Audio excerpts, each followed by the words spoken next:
Please rise for the national anthem.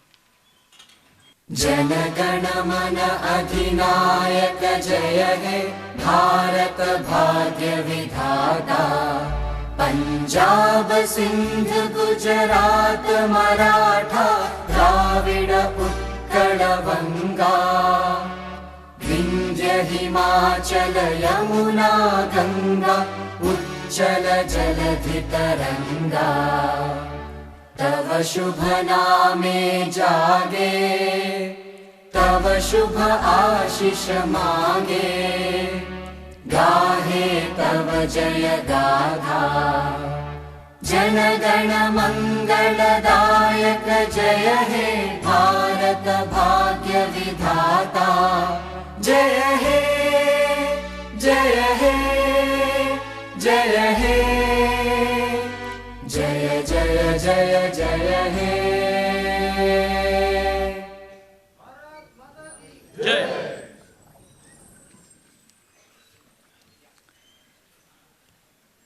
Good morning, ladies and gentlemen. After a considerable break, welcome to yet another session of Prabodhan Manch. As we all get set for a season of festivities, a very warm welcome to our guest speaker, Deep Halder. I request Pankaj Khare of the Manch to felicitate him in our usual tradition.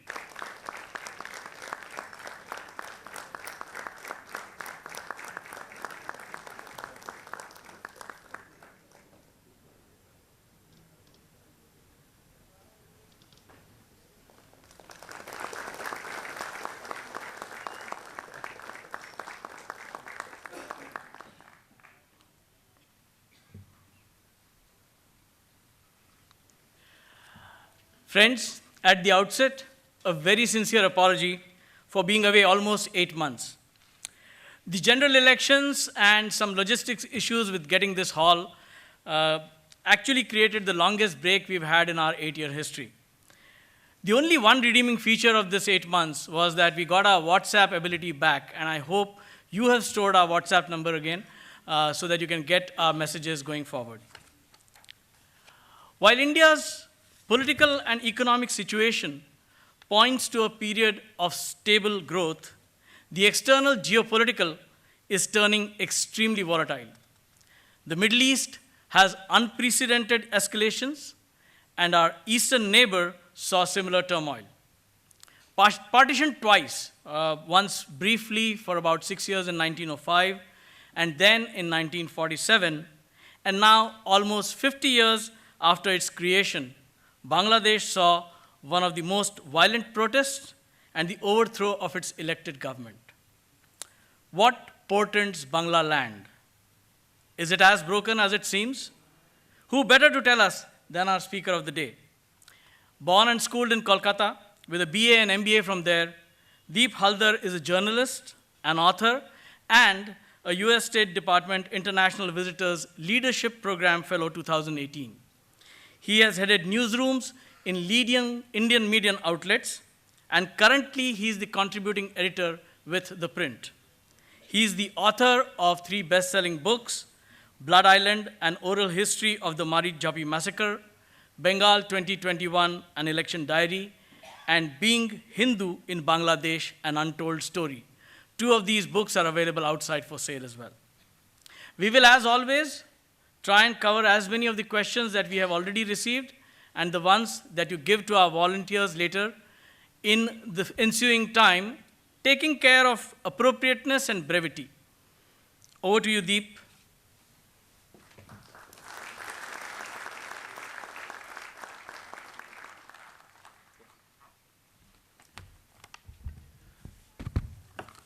Good morning, ladies and gentlemen. Two of the books out of three available outside. Reason why is the second book is called Bengal 2021, an election diary. And I had hinted that the BJP will do very well. It did not. So I think it was continuity in Bengal, and it was also the death of my second book. It's a bright sunny day outside, and it's a almost filled hall. It's sad that, in a sense, that all of you who could have spent time, spending some more time reading the Sunday paper, planning a long brunch, has come here to listen to stories of hopelessness, lack of joy, and a very dark future. At least that's what it seems like now. From where I come, Broken Bengal, my part of Broken Bengal, Calcutta, West Bengal, there are protests, you would know, over the gruesome rape and murder of lady doctor. Puja starts from coming Wednesday. And of course, puja is going to be held, but there's no joy. There's complete joylessness because there are still protests on the streets. I came from Calcutta. On the other side of the border, puja will not even be held, perhaps, in most spaces. The caretaker government, headed by Muhammad Yunus, they have said that more than 3,000 pujas will be held. But I keep going to Bangladesh. I've done a book last year. I know that that's a headline grabber. In many places, some of the stories you might have seen on X and on websites, Hindus are being told that do not dare to hold Durga Puja. If you do, these are the conditions. In one district, they have been told that you pay up 5 lakh rupees and then you can have a peaceful puja. And whoever I've been speaking to, Hindu rights activists, NGO workers, Durga Puja committee members, they are saying that yes, we may hold pujas, but we'll be in terror throughout that time because attacks can happen anytime, and attacks have been happening. Now, how did we reach this space that protests on the streets during this auspicious occasion? It's the biggest thing for Hindu Bengalis worldwide. In fact, not just Hindu Bengalis, I'll come in a bit to that. Also to followers of other faith who happen to speak this language. Durga Puja is a carnival. That perhaps is also a reason for this problem.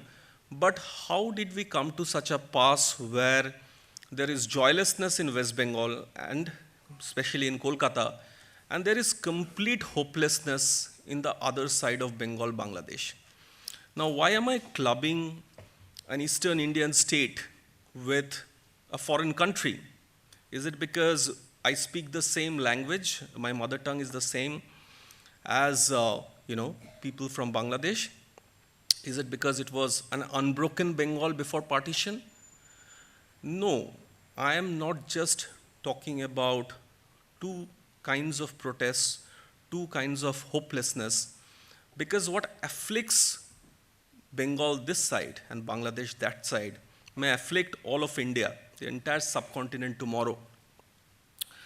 Before I lose myself in the pages of history, because it's a very long subject to club in an hour's time, let me tell you about two photographs. I wish I could have shown them to you, but I'll explain what those photographs are. One photograph is from July this year. It's about a young man who was protesting along with thousands and lakhs of other students against the quotas in government jobs under Sheikh Hasina. Okay, you all know about that. It eventually led to her ouster, and she's now in India. Now, on 16th July, he dared the police to open fire on him. Horrific thing to have happened. He opened out his arms, went near the policemen standing there, dared them to open fire.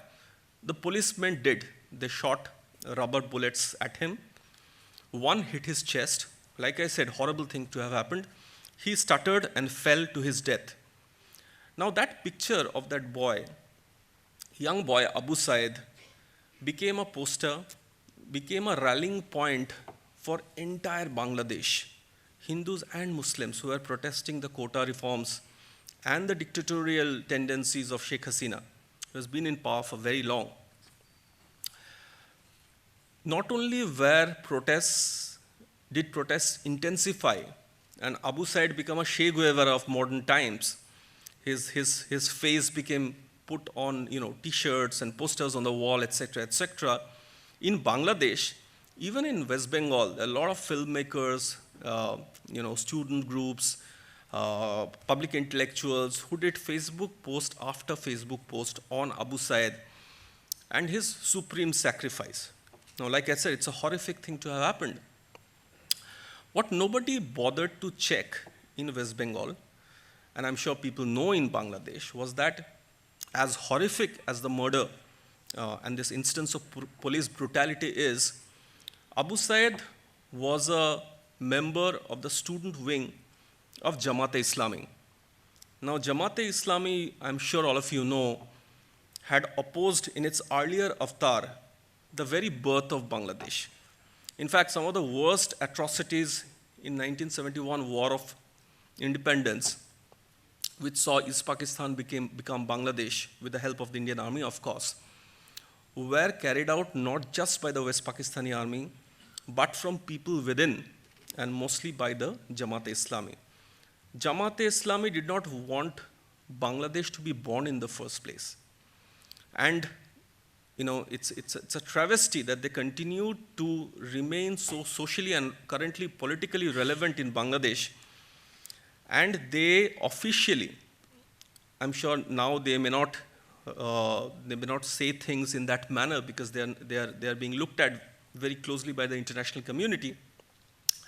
But till October last year, they had openly said that they want Sharia laws in Bangladesh. Man-made laws have no space. And this boy, unfortunate death came to him, was an open supporter of Jamaat-e-Islami, and not just an open supporter, he was part of the student wing of Jamaat-e-Islami. Now let me talk about, so religiosity, hard religiosity, did not stop almost the whole of Bangladesh to rally behind the young Abu Said, who wanted a very different Bangladesh, perhaps the Bangladesh we are going to see in the coming months and years. Now let's talk about another protest, exactly a month from then. This is like I said, the RG Corps protest. Gruesome rape and murder happened. And young doctors came out on the streets, other people joined them, social media influencers, filmmakers, in fact, the whole of the city. I happened to be there at that time. Now a gentleman in saffron robe, some of you might have seen him on TV and Twitter. He one day came out wearing saffron robes, holding a flag of India, and he dared Mamata Banerjee's police, and water cannon, the full force of water cannon was opened on him. But he kept walking, holding the Indian flag. Now he became an instant celebrity on Twitter. Probir Basu, Bolaram Basu, also known as Bolaram Basu. And some of my friends in Delhi media, they did stories on him. They did interviews with him. I, in fact, helped somebody get in touch with him. But if you were in Kolkata, you would have seen how the protests almost stopped. People forgot for that one day, for the next couple of days, that they were protesting against a gruesome rape and murder and complete breakdown of the administration in West Bengal, the horrific state in which the hospitals are, and the fact that a doctor can be raped and murdered inside a hospital. What they instead spoke about was the protests cannot be hijacked by a man wearing saffron robe, who's an agent of BJP, somebody said, who's linked to the RSS, somebody else said, and said that, this is a completely non-political, quote-unquote, non-communal protest. And how dare a saffron sadhu come out holding the Indian flag and, hijack the protests, hijack a very secular, very all-involving protest from the rest of us. It got me thinking. A month ago, Abu Said, the little boy, unfortunate death, let me again say, his death and did not let people in Bangladesh think that, okay, this is a Jamaat-e-Islami student wing guy. This guy wants a non-secular Islamic Bangladesh. This guy perhaps stands for an ideology that do not want Hindus to remain in Bangladesh, and even if they do, to remain as completely second-class citizens. Entire of Bangladesh, which includes all the talking heads of Dhaka, quote-unquote secular people, film stars, TV presenters, public intellectuals, everybody rallied on Abu Said. And here is a gentleman people do not know of, nobody knew Balaram Basu till that moment, who, just because he came out and he came out wearing saffron robes, came out holding the flag of India, the protests almost stopped. And people said, look, why are we allowing somebody like that to hijack our protest from us? That, ladies and gentlemen, is the crux of the problem. It is, before I lose myself in the pages of history, let me just say that this deracination of Hindu-ness in this part of Bengal, which we know as West Bengal today, other part of Bengal, which is Bangladesh, where it is now almost impossible to carry on as a Hindu, is the crux of the problem of broken Bengal. Bengal is not just broken by partition. In fact, I'll soon come to this. Partition never stopped in Bengal. Waves of migration are carrying on till date. But the brokenness of this idea of Hindu-ness, in fact, I would go on to the extent of saying sometimes Indian-ness is the crux of the problem of broken Bengal. And even as I stand in front of you today, let me tell you, I am also part of the problem. Last Wednesday, it was Mahalaya, it was, I shared a picture on Twitter. It was a picture of the goddess Durga, 10 hands, hiding her face with 2 of her hands, as the body of the female doctor is laid out in front of her. Now, I was immediately trolled. People told me that how can you post such a picture? It's Mahalaya, and it's our goddess. It's a matter of our faith. Who are you to post such a picture? Don't make political statements through religious pictures. And not immediately, after a while, I deleted the picture. I didn't delete it because I was trolled. I've been trolled many times before. I deleted the picture because, sincerely speaking, as I stand before you, I do not know anymore what is right and what is wrong. I do not know deracination of Hindu religious cultural identity has affected even someone like me in such a manner that should I be making a political statement through a picture like that? Now, it's another matter that the picture is that of an actual Durga idol inside a pandal. It's not a picture that I got from somewhere. It's a picture, in fact, that I got from the West Bengal BJP's media WhatsApp group. And it's a picture of a goddess's idol in an actual pandal. If you go to Calcutta, you can see that pandal. Okay. It didn't matter that I could have answered my people who were trolling me by saying that we Bengalis, Hindu Bengalis, look at Durga Puja as in a very different light. Durga is not just a mother for us, she's also the daughter. The sentiment around Durga Puja is a daughter's homecoming. I could have spoken about so many other things, but it actually got me thinking, what do I know? I do not know because in 2019, just to promote secularism, and you can find the link, it's a simple Google search away. In 2019, inside a Durga Puja pandal, Azan was played. Azan was played by, not forcibly, by the Puja committee members themselves to promote secularism. And it ran into controversy, of course. But within Bengal, especially within Kolkata, if you take away some people, many people were amazed. Why is there a controversy? Is Durga Puja not a time to make your fellow citizens who happen to follow other faiths feel welcome? What is a problem if Azan is being played? Now, this deracination of Hindu identity, my dear friend and somebody I constantly look up to, refer to, whose books I read, I think who has addressed you also in the past, Mr. Sanjeev Sanyal, he says that it began and it solidified during, with the beginning of the communist rule. But I would slightly disagree. I think this deracination of the Hindu religious identity goes back in time. I'll come to the communist rule in a bit, but it goes back in time.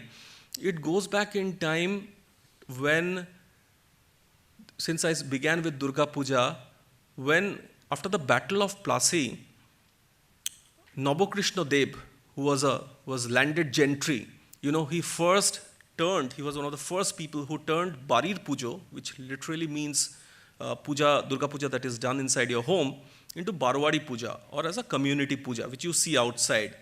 And you know what happened? That's one of the first recorded history of Durga Puja as a community puja. 1757, okay, not with the beginning of the communists. 1757, Nabokrashna Dev, Zamindar, he wanted to please Lord Clive, okay, and he wanted to get Rai Bahadur for himself, the title. So he told the idol maker that why don't you make the Pratima like Queen Victoria of England? So the idol maker ran away, saying that, firstly, not a nice thing to say, but Queen Victoria was not very pleasant looking. But that apart, the whole idea of making your goddess look like the Queen of England was blasphemy pro max. So the idol maker ran away. But this is a zamindar we are talking about. So he got somebody else to actually make an idol of Durga to look like Queen Victoria. It doesn't stop at that. I'm sorry if it spoils your morning. But alcohol was served for Lord Clive. Beef and pork were served, okay? Dancers were called. And Mr. Clive had a gala time. He had a gala time. He enjoyed whatever was offered to him. He went back, and Navakrishna Dev was made Rai Bahadur. That's the first recorded history of Durga Puja as a community puja. It's unfortunate. It's a wonderful festival. I have been pretty non-ritualistic most of my life, but Durga Puja is a time when I go home. When I used to stay in Delhi, I used to go home, make it a point to go home, spend time with my parents, friends, family. But the first recorded history of Durga Puja is a community puja. Has a rather dark twist. Now, is it always, like I said, what do I know? Because I'm confused myself. Is it always wrong to question your faith, at least the practices of your faith? No. Some of the tallest men and women in history from our faith who have made our people, who have made our society better, have come from Bengal, and they have questioned, fought with, debated with people who had other thoughts. Raja Ram Mohan Roy, Sati, Vidyasagar, widow remarriage, girls' education. There have been example after example of reformists in Bengal who have, like I said, debated with more conservative sections of society to take Hindu culture, Hindu religious identity, and Hindu people ahead, not just for Bengal, but for the whole of the country. Parallelly, there have been people who have stuck on to what is the best of us, to what is the core of us. The word Hindutva, Chandranath Basu, which coined by Chandranath Basu, which was later defined, modified, and spread out by Savarkar, came from Bengal. We had Vivekananda, one of the greatest modern person with a modern and yet traditional bent of mind, who took Hinduism beyond shores and who continue to inspire us. But interestingly, let me tell you a story. The mad monk, some of us call him, Ramakrishna Dev. Ramakrishna Mission is named after him. Ramakrishna Dev had converted a non-believing Narendra Datta into Vivekananda, who later became Swami Vivekananda. Let me tell you a story about Ramakrishna Dev. Ramakrishna Dev was known as the mad monk. He said he could converse with goddess Kali. He used to call Kali Ma, and he would behave with Kali as if he was talking to his own mother. Ramakrishna Dev one day was sitting, And a Muslim gentleman came up to him and said, "Your God is false. My God is the only true God." So Ramakrishna Dev said, "Why do you say this?" He said, "Because it's written." And he gave him a book to read. So Ramakrishna Dev opened the book and he said, "Let me read." So people around him said, "What are you doing? Oh great monk, what are you doing? You can't read it, because if you do, you will lose your faith." So Ramakrishna Dev smiled and he read what he had to read. Then he closed his eyes and he kept it closed for a while. When he opened it, he looked at the man and said, "I'm sorry, but your God is just like my God." This is not WhatsApp forward. It's actually a story you will get to know if you engage with Ramakrishna Mission. So what do I know? Is it always wrong to question your faith? Because that's the basis of our faith. To question it, to not solidify it, to keep the questions alive. We get bettered. And just when I'm saying it, my friend Ami Ganatra steps in.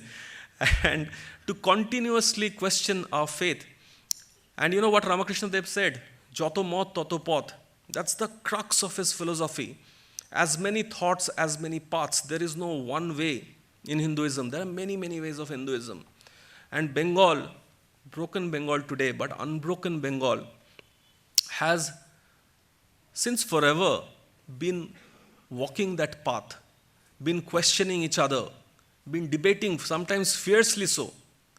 But somewhere down the line, and it definitely did not start with the communists, because I just told you the example of Navakrishna Dev, and that definitely is not a questioning of various paths. That I think is intensely problematic when you make the goddess Durga look like Queen Victoria. It happened in 1757. But somewhere down the line, our entire identity got so deracinated, I am again using the word, that we forgot who we are. And now coming to Sanjeev Sanyal's, and this has been spoken of many, many times, the advent of the communist era, 34 years of the left. You know what happened when the communists came? 1 year, they came in 1977. 1 year after they came, in 1978 and 1979, the end of 1978 and the middle of 1979, one of the worst unrecorded massacres in independent India's history took place in West Bengal. I think the first time it was mainstreamed, it was of course spoken about, it was of course written about, academic journals, some very brilliant ones, but they remained inside very closed academic circles. I think the first time it was spoken about was by the writer Amitav Ghosh in the book Hungry Tide. He spoke about the Marijhapi massacre, but it was a work of fiction. So even if there were chapters dedicated to it, it was taken as a work of fiction. In 1978-79, thousands of refugees, the number at one point of time swelled up to more than 1 lakh, Bengali Hindu refugees facing persecution, decades of persecution. And these are not just people who came during 1947. Like I said, the partition never stopped. Even after the birth of Bangladesh, persecution continued. So for decades, people came as refugees, running away with their bare minimum, with their lives, leaving behind their livelihoods, came to West Bengal. Now that huge population could not have been accommodated within West Bengal. So they were all sent to what is known as Dandakaranya. This is Dandakaranya from the mythical times. And they were put in charge of road building work. They were put in for manual labor. Now who are these people? They were mostly people from the lower castes. They were people who were fisher folk, who were farmers, who knew how to make a fertile land grow crops, who knew how to fish. What would they do making roads in arid areas? So for decades they were kept there, and they made the Dandakaranya area their home. But while they were being sent there, the communist leaders, they became their leaders. They said, it's a horrible thing that the center and the state are doing to you. You are Bengalis, you are one of us, you are our brothers and sisters. If you are to ever come to power, we will bring you right back to Bengal where you belong. Because you speak this language, you can tend to our crops, you can fish for us, you will be brought back to Bengal. Years passed, the Congress left, the communists came in 1977. These people remembered that promise, lakhs of people. They approached Jyoti Basu, took delegations to meet Mr. Basu. Mr. Basu did not meet them. They said that you had promised us that you will bring us back. Nobody met them, they were unwelcome. They were also fiercely independent and proud people, and over a period of time, working, doing those government jobs and making roads, they had saved some money. So they said, no, we don't need the government. From the money we have saved, we have identified an area, the Sundarbans area, part of which is in Bangladesh, part of which is in India, West Bengal. We'll go there, we'll find an island which does not have anybody, an uninhabited island, and we will convert that island into a small village for ourselves. And we will stay there, we'll fish, we'll farm, and we will carry on with our livelihood. 1977, I said, left came. 1978, mid-1978, thousands of those people came to West Bengal in trains from the Andakaranya region. They went to the Sundarbans. They went to the Sundarbans and they literally converted an uninhabited island into a bustling township. There were 6,000 huts in that island. There was a school. There was a boat-making factory. There were salt pans. Okay?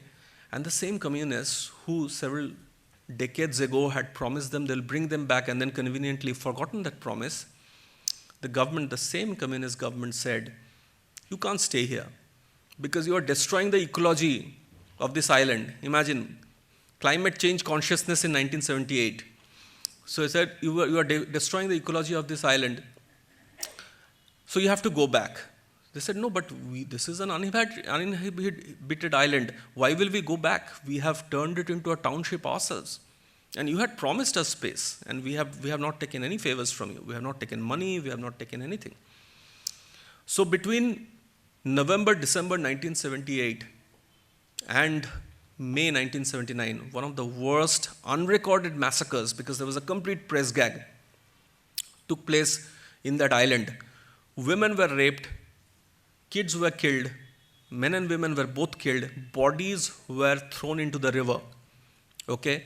And police launches had surrounded that island so that nobody can come in and see for themselves what's happening. The number of people killed in those months crosses way over 6,000, 7,000. If you go to Wikipedia and write Marichapi massacre, you will see that the state government had said that less than 10 people were killed, which included 2 policemen. Okay, several thousand people over a course of a few months were killed. And Kolkata kept mum. I wrote a book, my first book, Blood Island, by talking to the survivors of those massacres so many years later. I'll not go into the details, there's paucity of time, but it was a harrowing experience. It took me 5 years, and I had to search them from across India. And also some of them have gone back to Bangladesh. So horrified they are with what happened to them in West Bengal. But what is surprising is you heard of Gujarat 2002. Before that, you have heard of the Sikh massacre. You have not heard of Marichapi. Okay, the number massacres. I keep saying this: massacres should not be compared with each other in terms of numbers. It's a horrific thing to do. People dying are people dying. You shouldn't say a massacre is worse than the other simply by quoting numbers. But if you look at the numbers, it's staggering. 6,000, 7,000 people killed, butchered by West Bengal government police, headed by a communist government. Unarmed people, who fought back with bows and arrows made from branches of trees to save their lives, save their women. At the launch of my book in Delhi, Professor Bibek Debroy was there, and he said the most enlightening line for me. He said, as much as Deep is blaming the West Bengal government for what happened, I will point a finger at the Kolkata Bhadralok. I will say that what were you doing when this massacre was happening? Okay, there was a press gag. Okay, the government of the day can force the press not to publish something, and the press was not how it is today.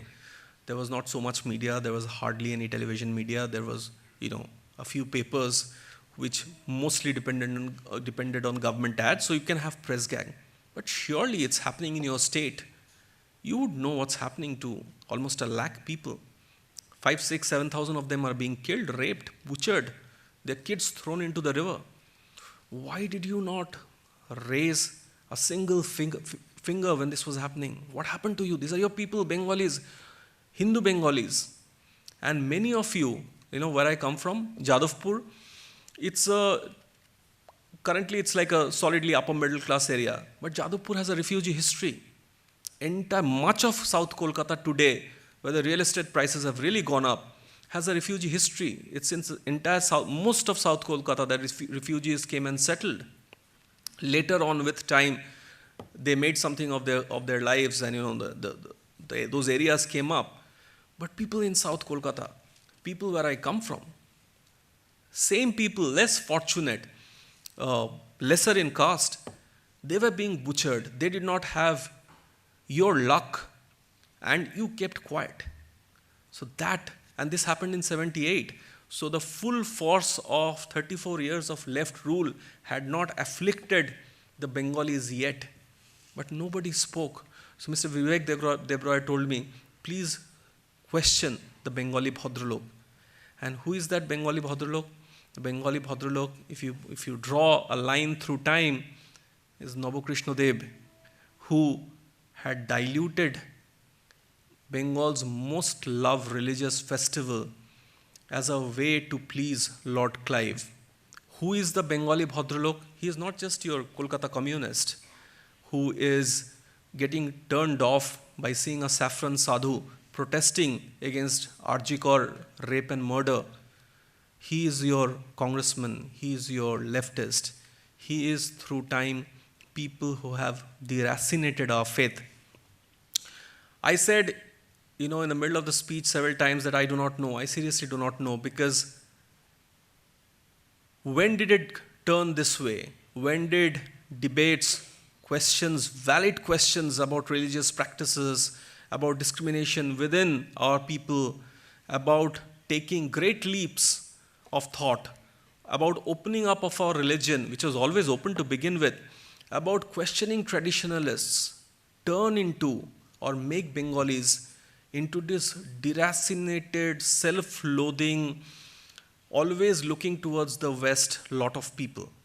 I do not know. It did not begin definitely with the communists. There's a joke that, as the riot after riot are happening in Bangladesh today as we speak, and many of them are not even being spoken about, because the Yunus government has come down very heavily on anybody who's reporting atrocities on Hindus. People in Kolkata, and I'm not saying they shouldn't be doing it, are looking at Iran. They're looking at Lebanon. In the 70s, 60s, 70s, there was this very famous slogan, Bhule jabo baper naam, bhulbo na Vietnam. As in, I'm willing to forget my father's name, but I won't forget Vietnam. Okay? So when did internationalism, looking at yourself as a global citizen, become about hating yourself, hating your own? I said I do not know, because when I was growing up in Kolkata, we had these two binaries. You are either you did not really have Hindu Muslim. You had a Bengali and a non-Bengali. So there were two kinds of people you grew up with. Your own were Bengalis. Those who were not your own, who spoke a different tongue, were non-Bengalis. Very interestingly, I think it doesn't happen anymore, but when I was growing up, people who spoke Hindi were referred to as Hindustani, as if we are not Hindustanis, So anybody who spoke Hindi was Hindustani, anybody who came from South was Madrasi, and we had pejorative terms for our cousins from the other eastern states, which I am not going into. So and I was, I was very much part of that culture, and it was very normal. It didn't even seem like discrimination. So if you are a non-Bengali, you are somebody who's not cultured enough like us, whatever kind of non-Bengali you are. Okay, if you're a non-Bengali, you are definitely a casteist and a bigot. If you're a non-Bengali, you are here because Bengal is the place to be. Kolkata is the land of opportunities, culture, Nobel Prizes, great films, Satyajit Ray, Mrinal Sen. Now, all of that is a good thing. And it did not just start when I was growing up, like I've been keep saying. It started way back, and yes, there were great thought leaders, fantastic thought leaders who, Mr. Kanchan Gupta, you know him from Twitter, he's senior advisor to the INB ministry. He keeps talking about Raja Ram Mohan Roy, he keeps talking about the Brahmo tradition. There's so many traditions of Hinduism. We benefited from knowing English before the rest of the country, because the English set up shop in Calcutta. We benefited. We had access to foreign thoughts, foreign books, foreign philosophers. But this Nabokrashna Dev's descendants, not literally descendants, people like him, they soon took to, and they were at best clerks in trading offices run by the British. They soon took to imitating the British. They were known as Brown Sahibs, a term I'm sure you know. They were the original Brown Sahibs. The Lutyens really came later. They would spend the day being clerks at various trading offices. In the evening, they would dress up, put perfume, and go to the not so fine areas in the city to spend a gala time. They would indulge in alcohol and every kind of meat, and try to ape the Englishmen who were their masters. Okay? So Nabokrashna Dev, Rai Bahadur, draw the line forward in time, the Babus and the Babu culture, draw it still further, your Kolkata Bhadralok. Okay? And all these people have also come up with great books in time, great films, great thoughts. They have not just enriched Bengal, they have enriched India. They have enriched the world sometimes. But somewhere through the pages of history, they have turned to self-loathing. They have impressed the West in such a manner that what is their own, what makes them them, they have lost. 1971, since we are clubbing West Bengal and Bangladesh, a very interesting experiment took place.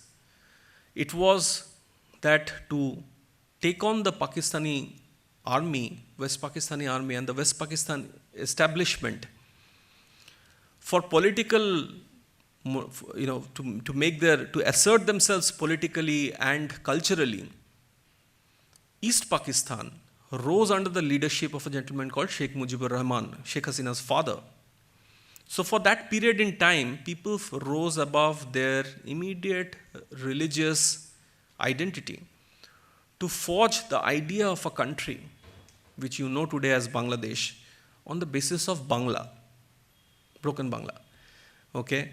So at that point in time, people thought that no, we are not Bengali Muslims and Bengali Hindus, we are simply Bengalis. Our national anthem is written by Tagore. Okay? We are enriched by the richness of the Bengali language, Bengali culture. Even if we follow different faiths, much of our culture is the same. So we will not accept imposition of Urdu over Bengali. We will not accept West Pakistani hegemony over us. We will have our own country.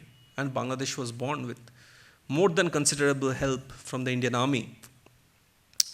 It is the same Bangladesh where today, and till last year when I used to go to Bangladesh, I went this year also I went just before August 5 when Hasina left.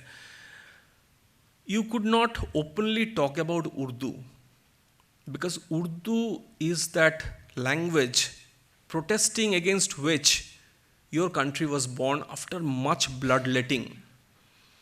Today, since August 5, Urdu is being welcomed. And I did a story for the print. That same West Pakistan or Pakistan today, which was hated, which sent the army to rape and butcher them, the same Pakistan today and the father of the nation, Mr. Jinnah, he's being commemorated in Dhaka, capital city. Only recently, Jinnah was spoken about in glorious terms. And I wrote a piece for the print where I write that is Jinnah the new father of the nation replacing Sheikh Mujib in Bangladesh. Is he now going to be a father of the nation for both Pakistan and Bangladesh? So Bangladesh is turning the clock back in time, in a manner of speaking. A very distinguished professor in Dhaka University recently gave a speech, and it was put out, I put it out, and there were others also who put it out, saying that Bangladesh should now turn nuclear, and it should look at Pakistan to help it become a nuclear power to counter India. He's saying, and it's a Dhaka University professor, it's not some rabble-rouser on the street, it's a Dhaka University professor who's saying it, and to much aplomb, okay? So Bangladesh is set in its way. That experiment of 1971, which said that you should rise above your religious identity for a cultural identity, is gone, okay? It must be, still be there in some places in Dhaka and elsewhere, but for now, the push is about understanding who you are. The push is about not allowing Durga Puja to happen. The push is about toning down Hindu-ness. Don't get fooled by what people are saying otherwise.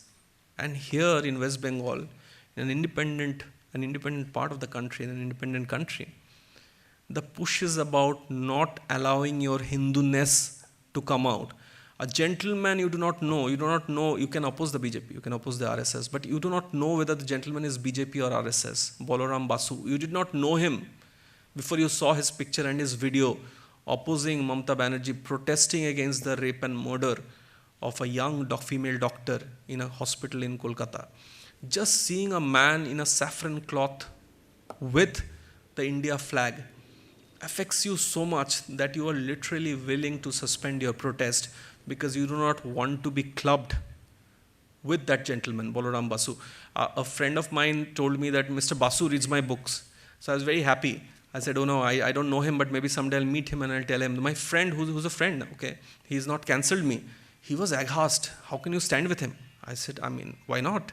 You know, he reads my books, I should be standing. Well, no, but you can't publicly be seen with him because, you stay in Calcutta and you meet all those Calcutta intellectuals. So how can you officially stand with somebody who, much of the city hates and derides? He's a BJP stooge. I said, that's okay. He reads my books. That's fair enough, and I have no problem with his saffron cloth or his holding the national flag. If I get a chance, I'll definitely meet him and say hello. But till we solve this problem, and the problem, I think, there are many Ratanji is there staring at me. I think there are very distinguished people. Bengalis should not be speaking about Bengal alone. I think I'm addressing you also because I'm a Bengali. But Bengalis should not be addressing Bengal alone because what afflicts Bengal today has already started happening in the rest of India. We have started turning away from who we are. And I believe, I don't know about you, I believe that diluting the very essence of Hinduism, and what is the very essence of Hinduism is openness. Diluting perhaps the very essence of Hinduism is not what our great thinkers, religious, cultural, social thinkers told us to do. But how do we retain what we are essentially? Be open and yet not be so open that nothing is left within us, in us, is the crux of the problem. Broken Bengal has not been able to solve it. I do not see a time, at least in the recent months and years, where Bengal will solve this problem because Bengal is far gone. Okay, but it is for the rest of India because it's a problem that afflicts all of us, like I said, in some degree, where we need to question how do we retain who we are without being shut off from other branches of thought, from other ways of living, from even questioning what we are. I think that is the story, hopeless, joyless story of broken Bengal. My only appeal is it should not be the story of the rest of India. Thank you.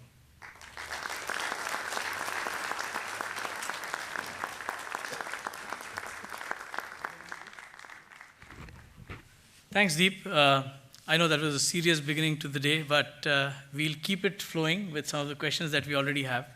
And friends, we have our volunteers around. If you have more questions, do send them. Deep, we'll start, and for no particular reason, but we'll start from the east. Uh, you know, the whole quota issue seemingly ignited Bangladesh, right? But was it really the quota issue, or was it a deeper issue on economic, political discontent, or did we not yet read what is happening? I think the honest answer is that we don't know actually still, at least like me do not know, and we are the ones who talks the most. We don't actually know what happened. It was definitely not just about quota, because I know two layers, sir. I know the first layer, of course, were students of every, under every banner who came out protesting against quota, but there was a second layer which was infiltrated by the Jamaat, which I spoke about Abu Said. So these two layers I know. There's a third layer of people who are actually pushing for the protests. That layer we don't now, I think till now, fully understand. So that's the honest answer. We keep hearing about the issue arising out of the issues in Bangladesh, mainly manifesting through Rohingya migration, immigration. What's really the role that this whole thing has played in the internal conflict in Bangladesh? Rohingyas are not welcome in Bangladesh. Rohingyas have been kept there under Hasina, but Hasina had in her time spoken about the Rohingya issue to be addressed by the international community. Whatever I have understood within Bangladesh's civil society, I don't think they want Rohingyas there. They look at it as a problem. So I don't think Rohingyas, every political party may not come out and say this, but their civil society definitely, much of its civil society, except the NGO circuit. So there are many NGOs working within Bangladesh, and there are Bangladeshis who are engaged with such NGOs professionally. So except that circuit, which deals with Rohingyas, I don't think the civil society per se, the mainstream Bangladeshi civil society, looks at Rohingyas very favorably. You brought up the topic of NGOs, and I know there are always sometimes some NGOs which are looked upon a little suspiciously. But people have been talking A about the deep state, and B about also things like the Ford Foundation, which ostensibly worked with Muhammad Yunus. So do you see a connect there? Do you also see it as a deeper conspiracy, or is it just press making a little bit too much out of it? No, it's not. I have been consistently writing about Bangladesh much before the August 5 crisis happened, where Sheikh Hasina had to flee and come to India. I have been writing about Bangladesh, and let me tell you, sir, January 7, the national elections were held, which brought back Hasina into power. It was a completely rigged election, I have to say this, but anyhow, she came back to power. But before that, American diplomats have been meeting, forget opposition parties like the Bangladesh Nationalist Party, top diplomats, American diplomats have been meeting Jamaat, okay, and I've written about it, that why are diplomats US diplomats meeting Jamaat, because the Jamaat was barred by the Bangladesh Supreme Court from participating in elections. So what was the point of US diplomats meeting Jamaat? So this is a conspiracy, quote unquote, which goes back in time, not just August 5. So of course there was foreign hand. To what degree and what their motives are conjecture, because we don't, this is deep state, you don't really know. So at least I don't know. I mean, there would be knowledgeable people, but I don't know. But I know this, that not everything was okay in Bangladesh since October last year, when the American diplomats rather openly started talking to every kind of people in Bangladesh's political spectrum, even people who were not allowed within the political spectrum because of their extremist views. So why would you do that? So yeah, there is of course a foreign hand. Sure. Moving to Bangladesh-India ties, for a country where, as you rightly said, we played more than a larger role in the creation of Bangladesh. I think our ties have gone through mixed. We also have very strong commercial ties, both in terms of import-export, textile sector, etc. So where do you think the trouble really started in the recent times? It seemed to be actually going on a much better strain, and we suddenly seem to have come downhill on the diplomatic relationships. So again, this is a problem which I have spoken about. On the face of it, India and Bangladesh were friends under Sheikh Hasina.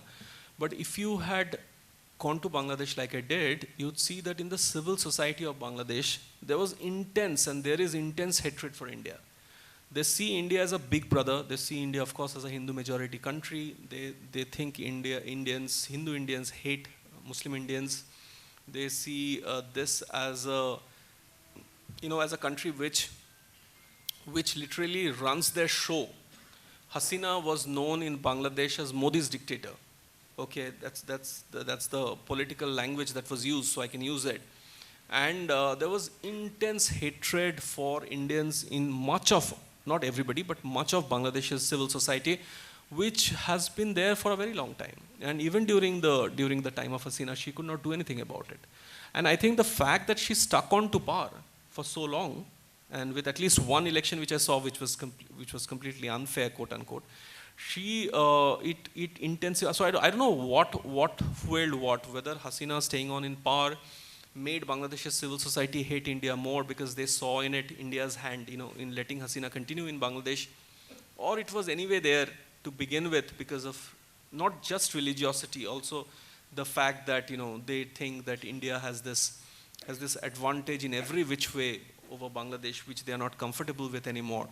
So there's this need to in the civil society to assert itself, which was there even during Hasina's time. Some of their most famous, most popular bloggers and YouTubers, if you see what they have to say, read what they have to say, hear them, if you follow the language, you would know there's intense India hate, and right through the last decade. So Deep, I know, and I spoke to Sanjeev once, and he said that you really have studied the whole Bangladesh from its birth. And like you said, from a cultural identity, when did Bangladesh transition into this religious identity? And when did that become an India hatred issue? So like I said, it was an interesting experiment that happened in 1971. But I think, let me go back in time. This is something I had to speak, but it slipped my mind.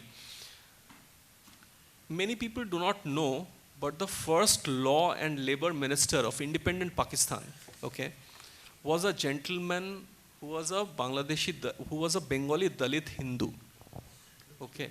So this gentleman, Mr. Mandal, Jogendranath Mandal, he stayed back in East Pakistan after partition, and he chose Jinnah's Muslim League over Nehru Gandhi's Congress. And his reasoning was that, look, upper caste Hindus discriminate against lower caste Hindus. Upper caste Hindus, the Brahminical social order, also discriminate against the Muslims. So the lower caste Hindus and the Muslims are brothers. So there's no need for you to go to West Bengal, because we're talking about partition from this side, just because the upper caste Hindus are going. So much of the lower caste Hindus stayed back in East Pakistan. Now and this gentleman was made the first law and labor minister of independent Pakistan, Jogendranath Mandal. He's lost in the pages of history somewhere, but it's something, I guess. But soon after, Mr. Mandal saw that Muslim mobs are attacking these very lower caste his constituency people, not as lower caste Hindus, but simply as Hindus. So that idea of a unity between Muslims and lower caste Hindus, political unity, social unity, failed. And soon after, Jogendranath Mandal resigned and came to West Bengal, where he died, and he tried to revive his political career in India, but he could not. He lost an election. He died unsung. Now, somewhat similar thing happened in 71. So you rose above your religious identity to forge an identity based on common culture, language, eating habits, all of that. And it would be unfair for me to say that it did not continue. In fact, spatterings of it still continue. But I think the religious identity somewhere overshadows the cultural, linguistic identity that you want to forge. So yes, there have been periods in time politically for Bangladesh where they have been friends, quote unquote, with India. Under Hasina, definitely there was strategic friendship, but that was the friendship between two states. The people, on the other hand, the civil society, left much to be desired.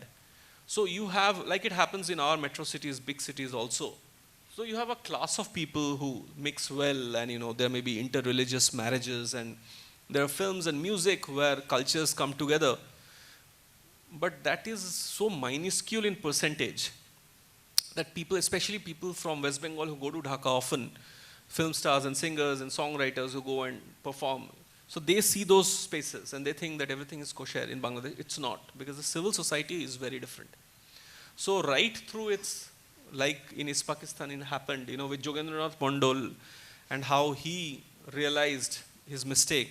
I think even after the birth of Bangladesh, where they spoke about a common cultural identity over religious identity, it did not really sit well for much in time. Soon after 71, Sheikh Mujib was himself murdered by his army. And there have been various flashpoints. And it's a continuing thing, sir. I mean, this migration that never stopped. Like I said, partition stopped on the western part. It never really stopped in the eastern part. Why did it not stop?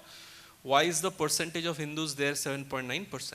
Where did the Hindus go? They were either killed, converted, or they fled. So I think it has always this whole idea of a secular, linguistic, cultural identity over a religious identity. I think it's more of an idea than a practical thing on the ground. Did the whole issue of migration, NRC, CA, was that another flashpoint coming in which the Bangladesh people saw as an irritant? It did not fuel riots in that sense. It definitely became, so people I spoke to, they were publicly very uncomfortable, especially the Bangladeshi Hindus, because that's another way of, another reason for the Bangladeshi Muslim to discriminate. Oh, you have India now to help you, right? So here they were trying to, feel as if they are part of the society. And then India comes up with a law, and while some of them must have been privately happy about it, publicly they did not express that happiness too much when I was speaking to them. But did they lead to more tension between communities? No, those tension was already there. Okay, it was already there. India hate is very rampant. Like, you have, in common parlance, we say things to each other, right? We do it in every society. So in, say, Dhaka University campus or elsewhere in Dhaka, if you have to sort of even jokingly attack a Bangladeshi Hindu, if you happen to be a Bangladeshi Muslim, you will call him an Indian or a raw agent. So it's not even sometimes a verbal attack. It's sometimes a joke. It's often a joke to call a Bangladeshi Hindu an Indian by a Bangladeshi Muslim. So those fault lines have always been there. Looking ahead, and one of the things which we always have as a fear is, will one of our neighbors become closer to China, right? It's been a fear when it comes to Sri Lanka, when it comes to Bangladesh, Pakistan is already there. What's your view? Because Bangladesh, anyways, even under Hasina, supported BRI, and now do you think it will be another reason for Bangladesh to go closer to China? Politically, Bangladesh is in a very, very weird space right now, because if you have been following news, if you have been seeing the headlines from the past 2-3 days, the Bangladesh Nationalist Party, which is the arch rival, it's like BJP Congress, arch rival of Sheikh Hasina's Army League, some of their leaders are saying that you should not ban Awami League, okay? And you should not call them anti-national, etc.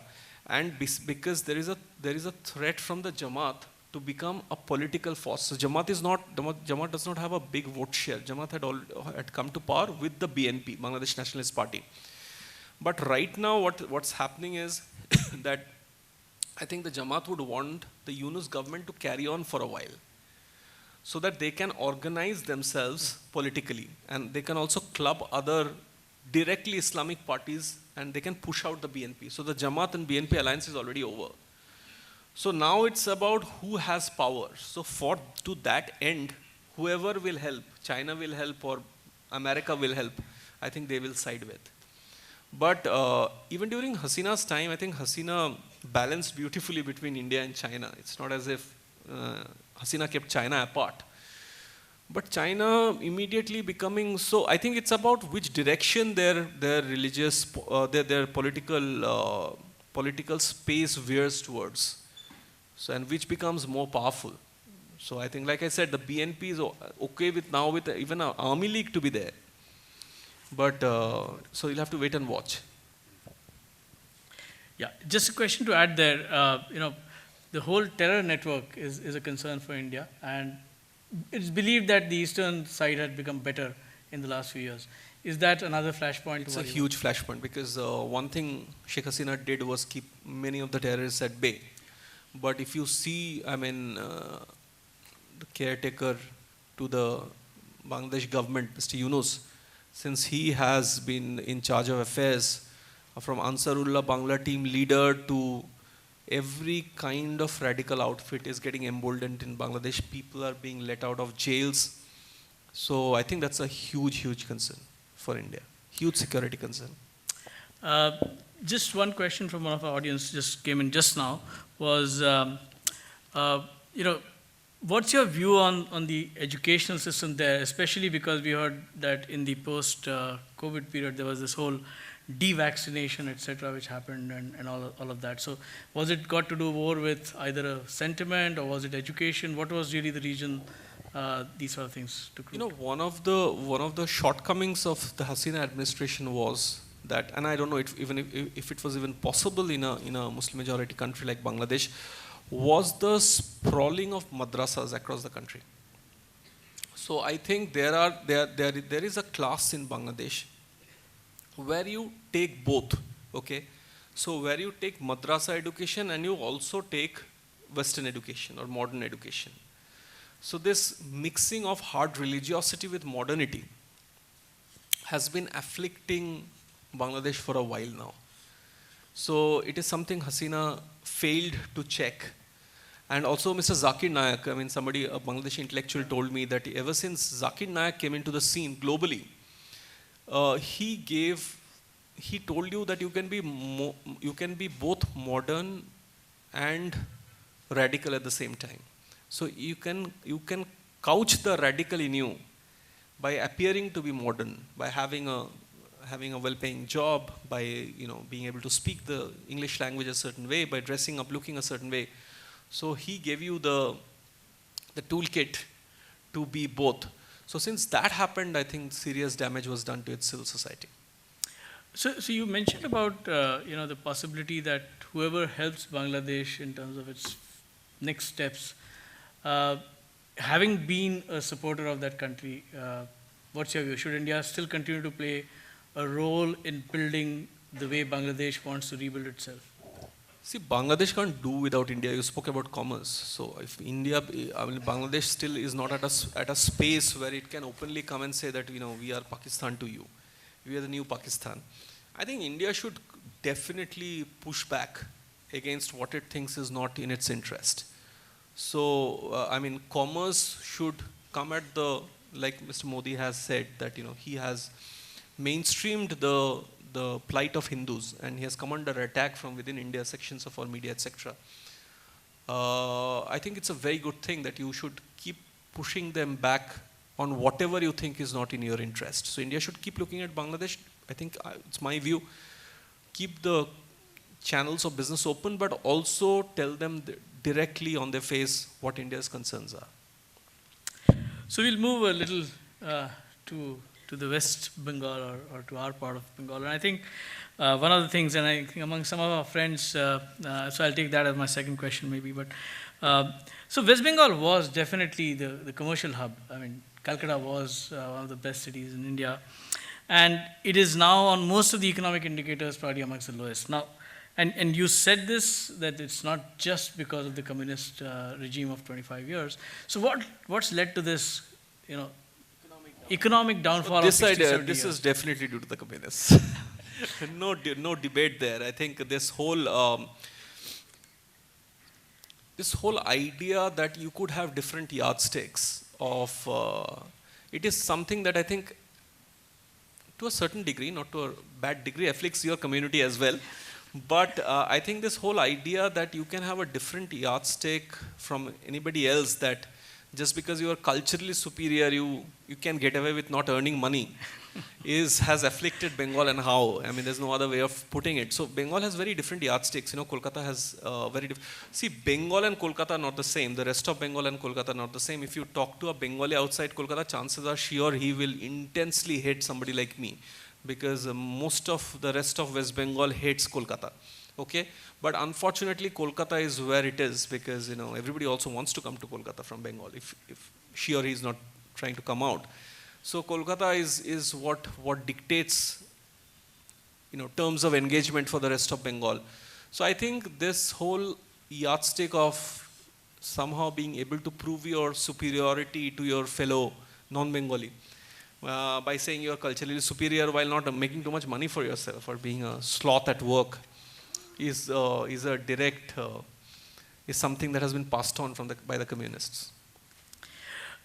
Is it also because somewhere it was you had a lot of industry there, but was it because of the communists that there's so much over dependence on agriculture, and that's really the problem? I mean, that's also part of the reason. But I think this whole trade unionism that they brought in, this trade union movement that led to militarizing your trade union, that all those slogans which have been immortalized in some of our finest films led to flight of industry.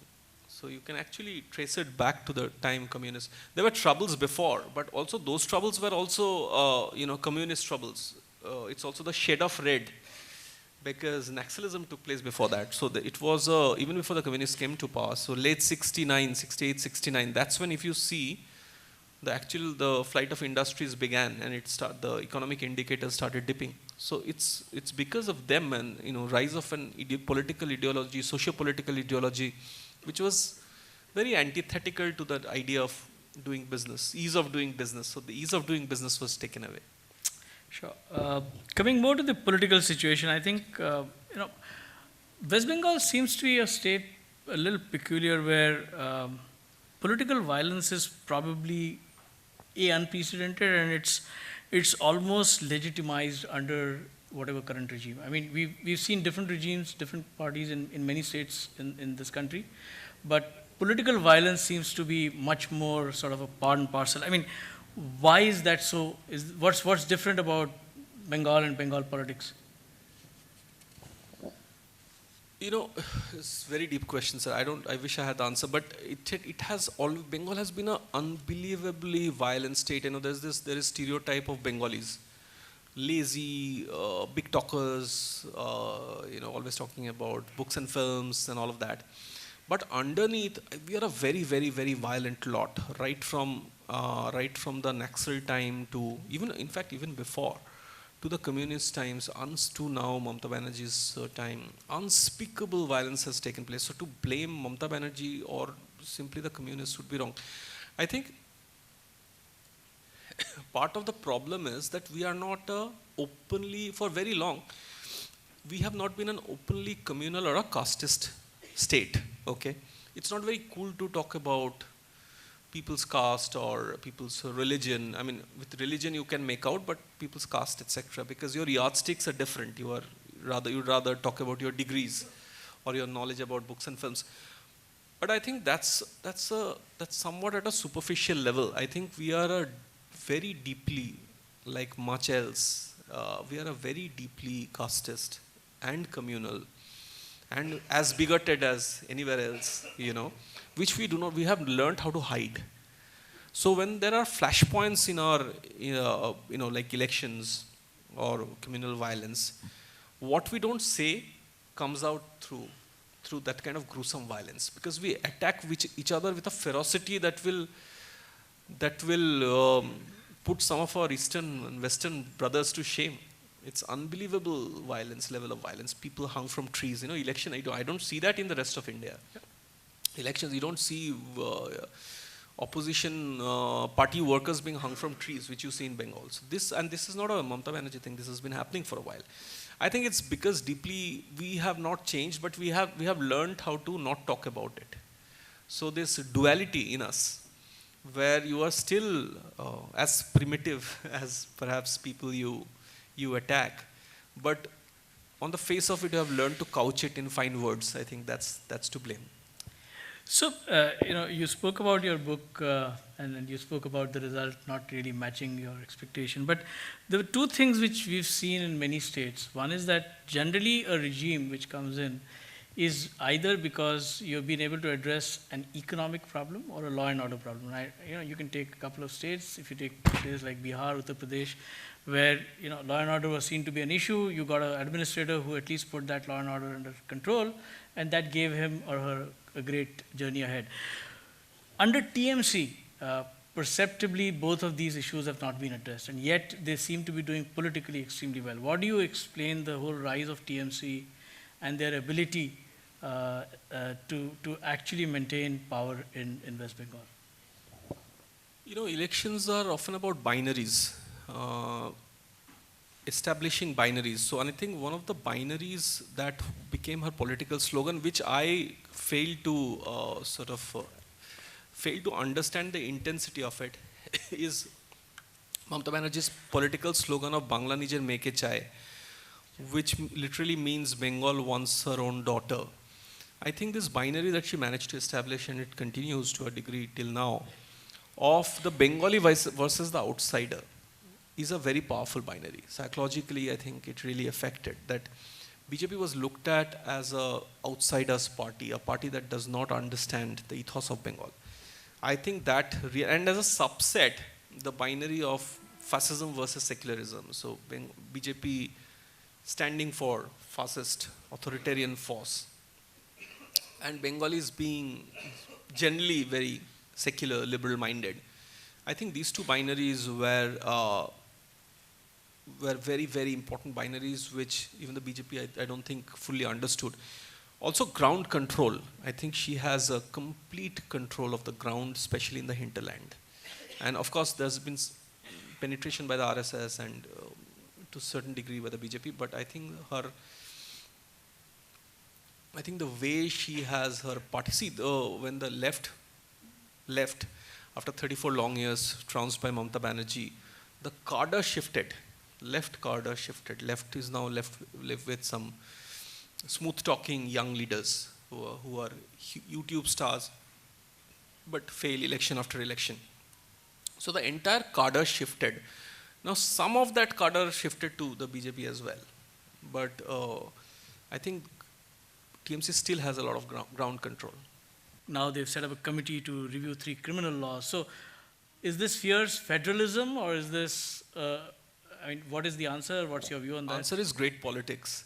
Because every time you do that, you show yourself to be a very strong regional leader, and you whip up regional pride, and you show the central government to be very weak.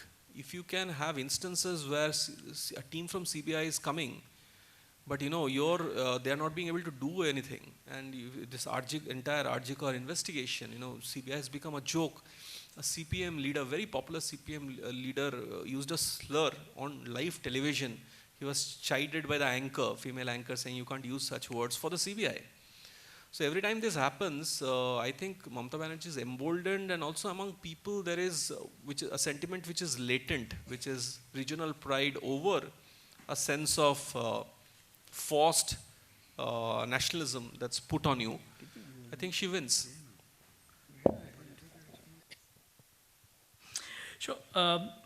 We spoke about partition, and I think as a state which has gone through that pain multiple times, as you said, right, and continues to go through it, where do you see the Muslims who stayed back in West Bengal, and where do you see them in terms of their identity, the way they view themselves in today's political situation, and what is your view on the way they are looking at themselves and the state? I think they should be very happy, but Mamata Banerjee is in power. But there is a very subtle distinction that I see, sir, which is coming, which is, original inhabitants, Muslim inhabitants of West Bengal. Some of them privately, if not publicly, do not like the infiltration from Bangladesh of co-religionists that's happening, because they don't always identify with what's coming in through porous borders. So I think there's a very slight ray of hope there. So it's not, perhaps, though politically you see otherwise, in bloc, the Muslim vote goes to TMC now. But I think socially there is a distinction right now of people coming in versus people who are always there. because it's a very different culture. And also people who have, there are Muslims who have settled in Bengal from Bihar or Uttar Pradesh. You know, there's a fair amount of population there. Even, you know, and when I speak to them, I sense that there is a bit of an unease with people coming in from Bangladesh, because even they socially they are different from people who are coming in. Some of the people who are coming in. So, but otherwise, I think it's a state where they're fairly okay. There's no problem. I don't see much except for lack of jobs or lack of or total lawlessness at times. I think some of the Muslim public intellectuals, etc., they have now openly come and spoken against it. So, you know, with sort of West Bengal and Kerala were the only two states at one point of time. Kerala now alternatingly is one. Do you see communist government as something which may not happen ever in West Bengal? Is their cadre completely gone? Is that a spent force? I think the BJP will have to bring back the communists. But see, the cadre is gone. Like I said, see, left did a hat trick of zeros. 2019 Lok Sabha election 0, 2021 Assembly election 0, 2024 Lok Sabha election 0. I mean, where do you go from here? There, from my own constituency, there's a young left leader, very bright kid. I speak to him often, and people thought that, okay, you know, like he should be the face of our constituency. He should be the elected MP. He came third. He came even behind the BJP candidate, but the Trinamool, of course, won. So I think from here to revive, I mean, there's never again in politics, but I think it will take some time for the left to revive. But I think the 2026 election is going to be very interesting, because you have to see, though there's still time, but there is a palpable disenchantment over the RG Kar incident. And before that, over those various scams, most notably in the educational system with Mamata Banerjee. So you'll have to see if electorally that does something. But I think the left can revive them, like I said, only if the BJP lets it revive. So, from a state which has gone, I think, in chunks, you know, Congress rule of 30 years, and then left rule of 30 years, TMC now about 15-ish. But in a state which, as we keep saying, great rich tradition, and today where it is, what do you think is really what West Bengal should look forward to? Who can pull West Bengal ahead?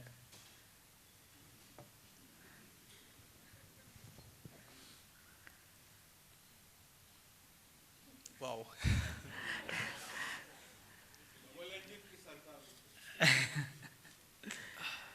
You should be able to, I'll tell you this. So like I said, I briefly touched upon that you have different yardsticks, right? In Bengal, the yardstick is not money making. I think you should learn how to make money.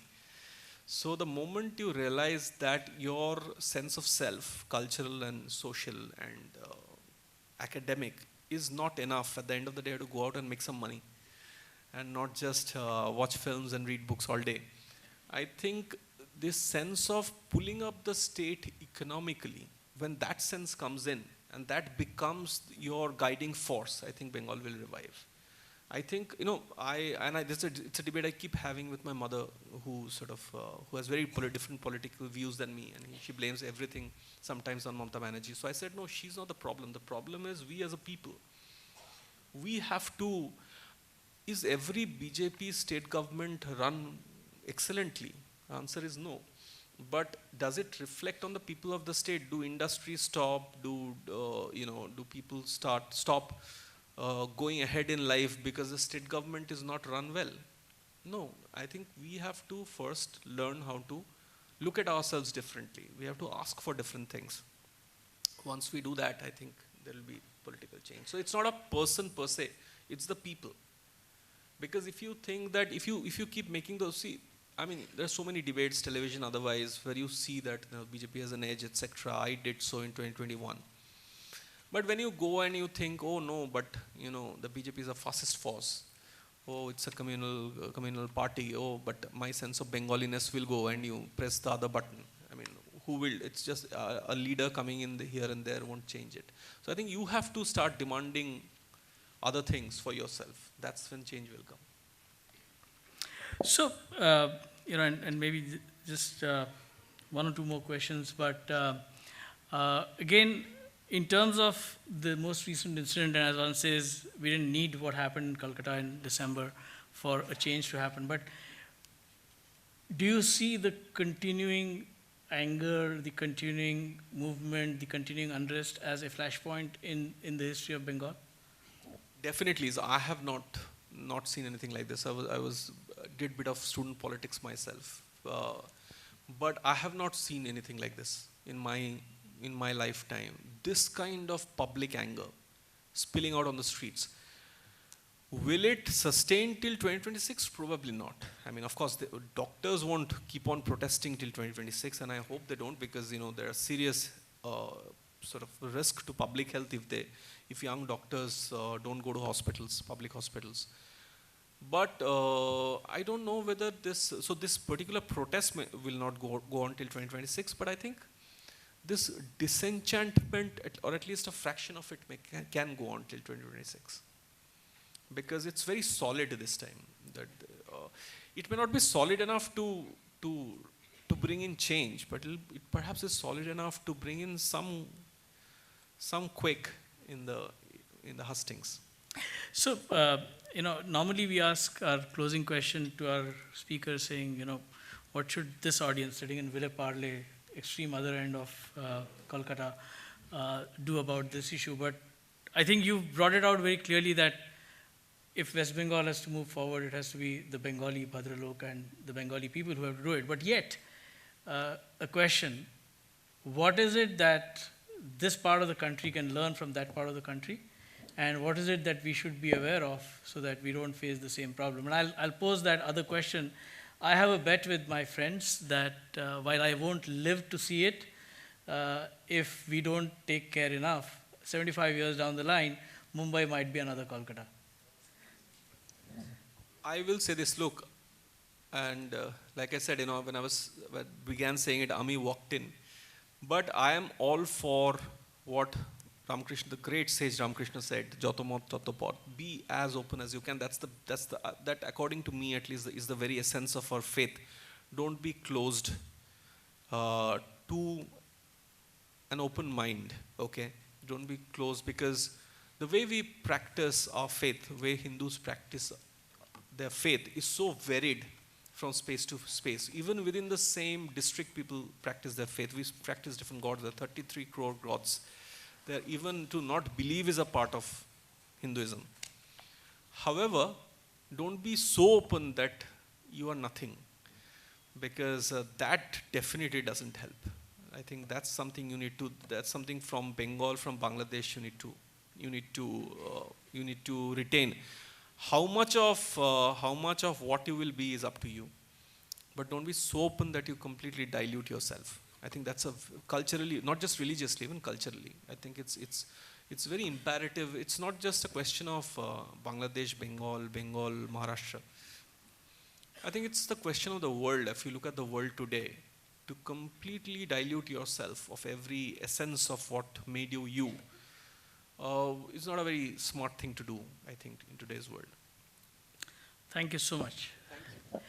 I think as the nation celebrates yet another season of Pujo, our hearts and minds will be with the people of Bangla.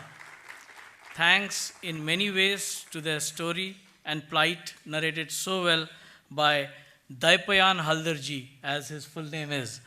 I also wish, Deep, you inspire somebody to write about 1948, just like you wrote about 1978. Thank you so much, Deep. Please do, and thank you. Now for a formal vote of thanks.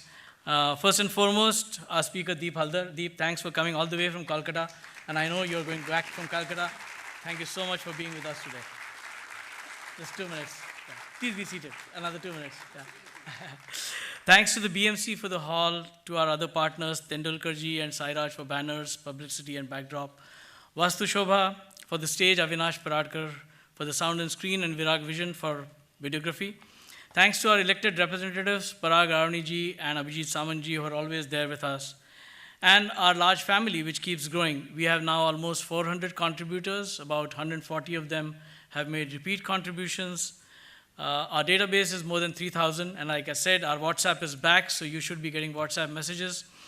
Almost 25,000 plus YouTube subscribers. So please, each one of you in this audience, so such a big thank you to be with us today, and please keep this support, love, affection flowing and growing. We'll close this part of this program with the rendition of Vande Mataram. For those of you who bought Deep's book, Deep is available for signing it, and we'll do that after a short 5-minute break. Vande Mataram, Vande Mataram, Sujalam Sufala, Malayaj Shitala, Sasya Shyamala Mataram, Vande Mataram,